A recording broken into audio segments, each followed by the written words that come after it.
Hi, my name is Olga. I'm going to be performing the skills video of intradermal injection.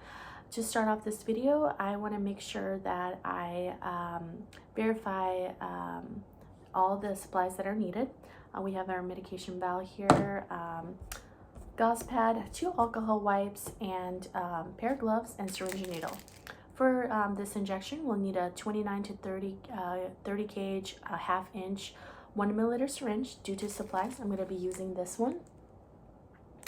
Next, I want to go over the 6 rights of medication. Right patient, right medication, right dose, right route, right time, and right documentation. Next, I want to check the computer in the EHR against MR 3 times before giving any medication to my patient. This is going to be my first time doing so, 1 out of 3. Next, we want to talk about the calculation of the medication. Patient is going to be receiving a tuberculin purified protein derivative. The dosage amount is 0.1 milliliters. We have 5 units per 0.1 milliliters. So the patient is going to be receiving 0.1 milliliters. Next, we're going to go ahead and gather our supplies here. We're going to knock, enter, close the door behind us just to avoid any HIPAA violations. We're going to set our supplies here on a clean, dry surface. I'm going to go ahead and hand hygiene here and introduce myself to the patient. Hi, Mrs. Smith. My name is Olga. Can you please verify your first name and your date of birth? As she verifies that, I'm going to verify her wristband. This is going to be my 2 patient identifications. Okay, Ms. Smith, do you have any allergies for me? No allergies? Okay, awesome. So this is going to be my 2nd time verifying against MR. All right, Ms. Smith. So the reason that I'm here is that your doctor has prescribed to you a TB test, a tuberculin test. It's a PPD. The mechanism for that is that it's a test that will see if you have tuberculosis, if you had it in the past. The use of it is like a skin test to check to see if you have TB, tuberculosis. Some common side effects could include you can feel itchiness, and you can have like bleeding at the site. Also, you can feel stinginess, little like bruising. That is normal. I just want to let you know about that. Also, there are adverse reactions. We do not want them to occur. You can have shortness of breath, fever, or you can have a rash anywhere within your body. I do want to let you know that if you do experience any adverse reactions, please let me know and I will notify your physician as soon as possible. Do you have any questions for me? No questions? Okay, awesome. So this is going to be my 3rd time checking against MR. Next, we're going to hand hygiene here and we're going to put our clean gloves on.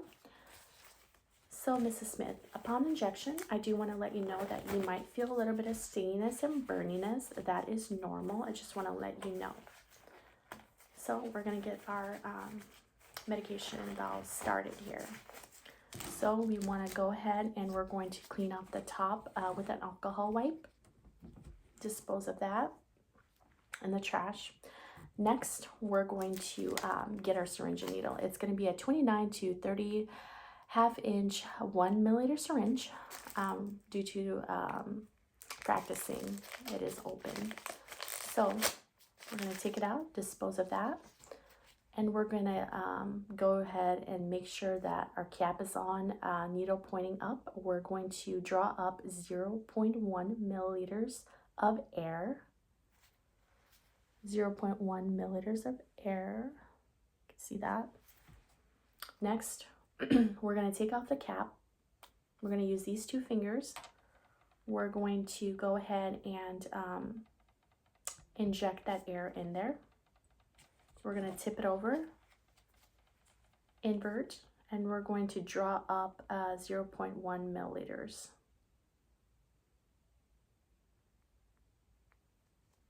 We're going to tap if there's any bubbles. We can also inject it back if there's too many bubbles. 0.1 milliliters. Then next, we're going to take it out and we're going to use the one-hand smooth method. We're going to use our 2 fingers here, and we're going to put it in 0.1 milliliters. Next, we're going to talk about the site. So normally when the patient gets intradermal injection, we can use the 2 forearms here, or we can use the upper back. In this case, we're going to be using the forearm here. So we're going to measure with our fingers here. So it's going to be our 3 to 4 hand width here above the anterocubital space, or also a 1 hand width, finger width of above the wristband here. So it's going to be right here. So it's going to be right here on our patient. Next, we want to assess the site. We want to make sure that there's no lesions, no discoloration, and also we want to palpate to make sure that there's no tenderness. There is no tenderness, and site is good to go. Next step is going to be that we're going to clean off the injection site with an alcohol wipe. We're going to start at the center, going out 2 inches. Dispose of that. We're going to let that air dry. We're not going to blow it or anything, wave it. Next, we're going to put this aside here, medication, and we're going to start the injection. So I'm going to take off the cap here. And we want to make sure that the bevel is up. I'm going to use my non-dominant hand. I'm going to pull on the skin. And I'm going to go at a 5 to 15 degree angle here. We want to push in. I do feel some resistance, so we're in the place that it's needed. We're going to go at a 1/8 inch within the needle, and we're going to slowly inject the medication.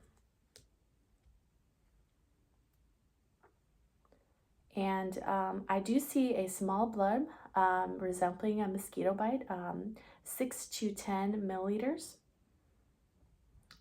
Next, we're going to remove the needle, and we're going to lightly put our gauze pad here. We're going to immediately throw this in the sharps container. We're going to assess that there's no bleeding, so there's no need of Band-Aid. We're going to take off our gloves here, throw it in the trash, make sure that our patient is comfortable. She has stated that she is comfortable. We're going to hand hygiene, and we're going to document our results.